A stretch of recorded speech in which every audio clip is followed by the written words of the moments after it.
Why do you want to be a justice? Because our state deserves a justice that really reflects the diversity and ideas of our entire state. So I see myself as one who has a bifocal approach, that we also look at the originalists at times because we need to understand the intention, but we also live in a space where we want to make sure the law can evolve. And how do you reconcile that with being a judge who looks at the rule of law, makes decisions off the rule of law? I don't think there's anything to reconcile. It is the standard that, many people have the interpretation. Some would say that putting your hearts into the decisions that you make is not the right move for a judge. Sometimes when you realize that the law doesn't allow for that, but your values do, sometimes those are the moments when you find it in conflict. But as a judge, I haven't had a factual situation where a case presented a conflict for my religious values, because I believe in the separation cause. There should be a separation between church and state. Why should people trust you? I've been committed to doing the work.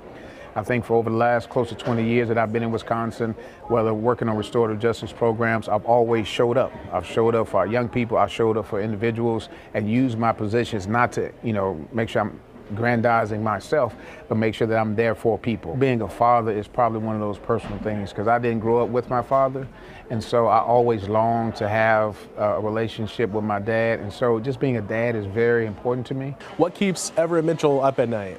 Trying to figure out how do we get the resources to help girls who are being human trafficked in our state. Tell me something that people might not know about you. I love comedy. I love to laugh, joke, have fun, because I think comedy can be some of the greatest storytellers of all time.